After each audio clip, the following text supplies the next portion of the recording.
अस्सलाम वालेकुम दोस्तों, टूरिंग, हाइकिंग एंड फूड्स की जानिब से खुश आमदीद। हमारा चैनल आज आपको लेके आया है अम्ब शरीफ। जैसा कि आपको कुछ लोगों को पता होगा, कुछ लोगों के इल्म के लिए, नॉलेज के लिए आज की ये वीडियो हम आपके सामने लेके आए हैं। अम्ब शरीफ वादी सून केसर, सून वैली जिसे हम कहते हैं, उसका एक हिस्सा है। एडमिनिस्ट्रेटिवली कहा यह जाता है कि ये तहसील कायदाबाद का हिस्सा है, लेकिन जोग्राफिकली ये सून वैली का हिस्सा समझा जाता है। खूबसूरत इलाका है। मैं अगर इसकी जोग्राफ़ी बताऊं आपको, तो अगर आप सून वैली की साइड से सफ़र करें तो उछाली जो मेन सिटी है वहाँ से इसका तकरीबन 19 किलोमीटर का फ़ासला है। रास्ता कोई बहुत ज़्यादा आप कहें कन्वीनियंट नहीं है। अगर आप आना चाहते हैं फ्रेंड्स के साथ तो आप बाइक्स पे आ सकते हैं, काफ़ी इजी है क्योंकि रास्ता चंद जगहों पे ख़राब है। कार पे रास्ता ज़रा थोड़ा सा रिस्की है, इसमें थोड़ा सा मुश्किल होगी। 4 व्हील ड्राइव अगर आपको मिल जाए सबसे बेहतर है, या फिर आप बाइक्स पे आ जाइए तो आप अम्ब शरीफ पहुंच जाएंगे। अम्ब शरीफ के बारे में मैं ये बता दूं कि ये इस वक्त एक से ज़्यादा टेम्पल्स की सीरीज़ का एक आप मंदिरों की सीरीज़ है, जिसमें इस वक्त आप मेरी बैक साइड पे इसका मेन मंदिर देख रहे हैं, मेन टेम्पल। मेरे सामने जो मैं बाद में आपको दिखाऊंगा इसका दूसरा हिस्सा है, उसका बाकी जो इसका इंट्रोडक्शन है वो मैं बाद में बताऊंगा। मैं सिर्फ आपको इतना बता दूं कि ये तकरीबन आज से 1200 से 1300 साल पहले 7 से 9वीं सदी ईस्वी के दरमियान हिंदू शाही जो ट्राइब था, हिंदू शाही जो राज था उस वक्त बरे सगीर में, उन्होंने ये टेम्पल तामीर करवाए थे।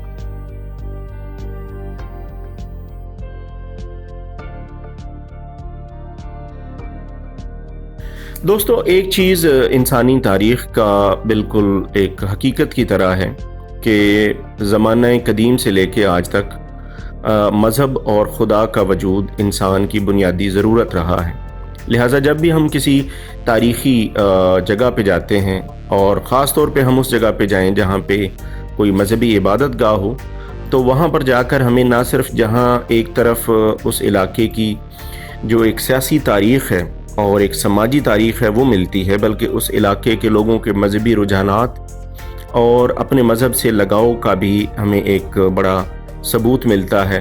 और उसके बहुत सारे हमें ऐसे रुझानात मिलते हैं कि जो हमें उस दौर के इंसान के बारे में समझने में मदद देते हैं।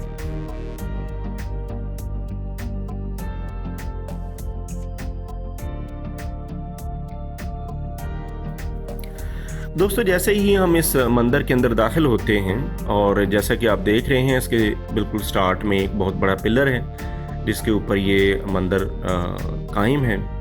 जैसे ही हम इसके अंदर दाखिल होते हैं तो हमें अंदर एक बिल्कुल शिकस्त और रेख्त के आसार नज़र आते हैं। किसी दौर में ये इमारत बहुत खूबसूरत थी, जैसे मैं पहले बता चुका हूँ। कश्मीरी ईंट को जोड़ के एक तकरीबन ना नज़र आने वाले आप मटेरियल के साथ इसको जोड़ा गया। और सबसे बड़ी जो ख़ास बात इस बिल्डिंग की है वो ये है कि उस दौर में भी इसको हवादार बनाने का मुनासिब इंतज़ाम ना सिर्फ मौजूद था, बल्कि अगर हम आज भी किसी भी मौसम में इस बिल्डिंग में दाखिल हों तो आपको यहाँ पर बिल्कुल भी कोई आप एक नाखुशगवार किस्म का एहसास पैदा होता हुआ नज़र नहीं आएगा।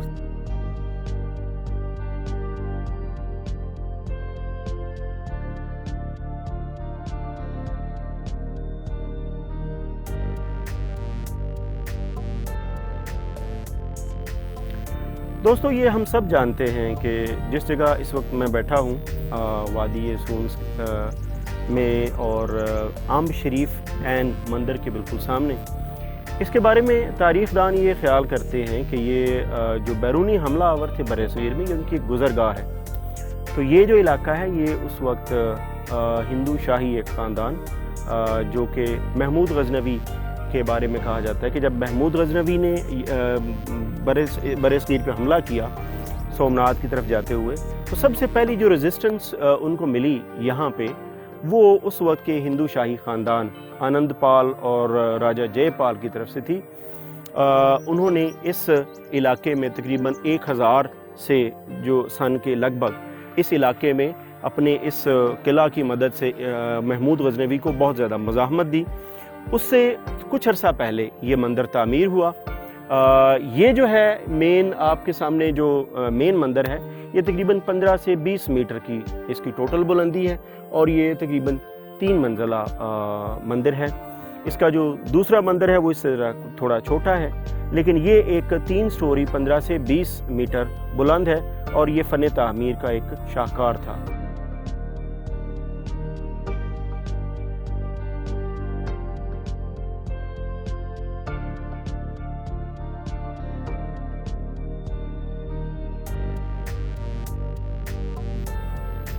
جی تو دوستو، میں اس سے پہلے آپ کو مین ٹیمپل کے بارے میں بتا چکا ہوں کہ اس کی بلندی اور اس کی کتنی سٹوریز اور کتنی اس کی منزلیں ہیں۔ اس وقت جس جگہ میں بیٹھا ہوں یہ اسی مندر کا دوسرا حصہ ہے جو اس سے بالکل اپوزٹ سائڈ پہ ہے۔ یہ تقریباً 2 منزلہ ہے، اور اس کی جو اونچائی ہے وہ تقریباً 8 سے 10 میٹر کے تقریباً قریب بنتی ہے۔ یہ بھی اسی طرح کا اسی سٹرکچر پہ تقریباً آپ کہہ لیں کہ کشمیری سٹائل، کشمیری آرکیٹیکچر کا ایک بڑا حسین نمونہ تھا۔ جس طرح آپ نے اس مندر کو دیکھا اسی طرح یہ والا مندر بھی شکست و ریت کا شکار ہے۔ تقریباً 1200 سے 1300 سال پہلے بننے والا یہ مندر اس وقت فن تعمیر کا ایک بڑا اعلیٰ نمونہ تھا، ایک بہت بڑی ایک شاہکار تھا، لیکن وقت کے ساتھ ساتھ اور اس کا خیال نہ رکھنے کی وجہ سے آج یہ مندر جو ہے یہ ٹوٹ پھوٹ کا شکار ہے۔ اس کی کوئی صفائی ستھرائی یا اس کی مینٹیننس کا کوئی ایسا ذریعہ موجود نہیں ہے۔ ہمیشہ کی طرح اسی ضرورت پہ ہم زور دیں گے کہ اس جیسے جو تاریخ کے نمونے ہیں اور جو تاریخ کا حصہ ہیں، ہماری تاریخ کا حصہ ہیں، ان کو پریزرو کرنے کا کوئی نہ کوئی انتظام ضرور ہونا چاہیے۔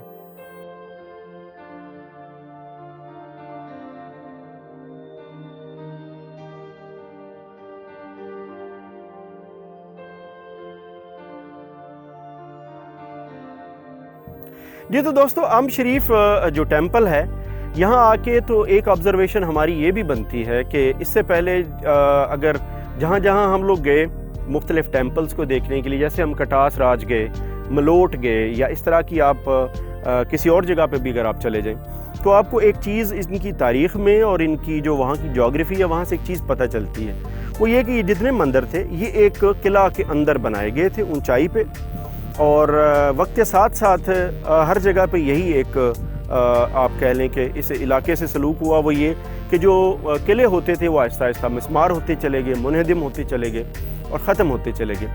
یہ جس جگہ میں کھڑا ہوں میرے اس طرف آپ کو اس کی جو مین بلڈنگ نظر آ رہی ہے یا مین مندر نظر آ رہا ہے، اور یہاں پر اس کا دوسرا حصہ ہے۔ تو اگر یہ 2 حصوں کے علاوہ کہا یہ جاتا ہے، روایت یہ ہے کہ اس علاقے میں اور اس قلعہ کے اندر کچھ ایک پوری سیریز آف ٹیمپلز تھی، اور وہ جو سیریز آف ٹیمپل ہے وہ اگر ہمارا کیمرہ آپ کو دکھا سکے تو میری آپ دائیں جانب دیکھیے تو آپ کو بالکل کچھ بلڈنگز کے آثار نظر آ رہے ہیں۔ اس کے پیچھے آپ کو بالکل ماؤنٹین رینج نظر آتا ہے۔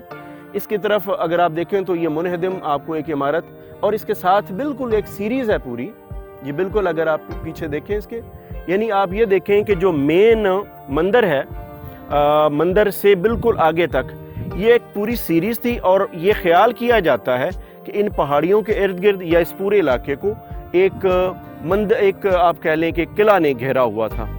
تو یہ تاریخ سے اس جگہ کو وزٹ کرنے کے بعد ہمیں یہ پتہ چلتا ہے کہ یہاں پر کافی زیادہ مندر تھے، ایک سیریز آف ٹیمپلز تھی جو کہ وقت کے ساتھ ساتھ آپ کہہ لیں کہ تباہی اور بربادی کی طرف چلے گی، اور ان کو بہت زیادہ اچھے طریقے سے پریزرو نہیں کیا جا سکا۔